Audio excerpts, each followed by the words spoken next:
বলো বক্তব্যটা বলো, বন্ধুরাও শুনবে। কিসের বক্তব্য? তুমি সব হাড়ে হাড়ে হুড় করে রেখেছো, খাবার কিছু রাখোনি আমার জন্য? খাবার রাখিনি তোমার জন্য, তোমাকে আমি ফোন করেছিলাম তো। আমি তো গাড়ি চালাচ্ছি, গাড়ি চালানোর ফোন সাইলেন্ট থাকে। ফোন সাইলেন্ট থাকে, তারপরেও দেখোনি যে কেউ ফোন করেছে কিনা? আশ্চর্য! তোমাকে বলিনি যে 3টের সময় বাড়ি আসবো, 3:30 সময় বাড়ি আসবো? একদম মিথ্যা কথা বলবে না, জানলা গুলি ফেলে দেবো নিচে। তুমি আমাকে কি বলে গেছো? সন্ধ্যা হতে পারে, সন্ধ্যা হবে। এবার গতকালের যা তরকারি ভাত ছিল সেইগুলোই আমি আর ছেলে গরম করে খেয়েছি আর ধুয়ে ধায়ে রেখেছি। আর তুমি এখন এসেছো, এখন কটা বাজে দেখো বন্ধুরা, এখন বাজে 4:16। আমি ওকে ফোন করেছি প্রায় 1-1.5 ঘন্টা আগে যে ও আসবে কি না, তাহলে ভাত বসাই আর ওই ভাত মিশিয়ে দিয়ে গরম ভাত খাবো, ওর জন্য থাকবে। ও ফোনই ধরলো না, তাই ভাবলাম যে ওটা একটু তরকারি আছে, মুড়ি দিয়ে খাও।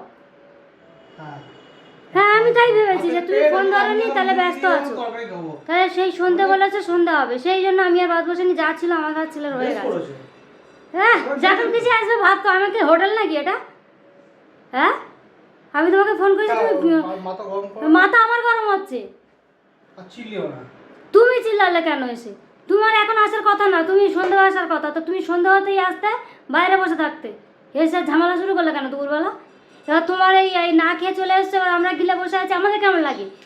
খারাপ লাগছে তো। কিছু করে দাও, তাহলে খাই। সেটাই বলো, এসে শুরু করেছে কি? কিছু করো, খাই, তুমি কথা বলো না, ঠিক আছে? কথাটা কম কম বলো। কম কম বলো, হ্যাঁ তুমি বলবে এসে। আমি তোমাকে ফোন করেছি ওই জন্যই, কনফার্ম হওয়ার জন্য, কারণ গতকালের যা বাসি খাবার ছিল আমি আর ছেলে গরম করে খেয়ে নিয়েছি, ফ্রিজে যা ছিল সব পরিষ্কার। হ্যাঁ তুমি আমাকে বলে যাবে কেন যে সন্ধ্যা হবে? আমি যখন ফোন করছি তোমার বেরিয়েও মনে হলো না যে একবার ফোন করি। এসে খাবার খুঁজছে না, বিস্কুট খাওয়া, আমি প্রেসার কুকারে ভাত বসিয়ে দিচ্ছি, ঢং যত সব।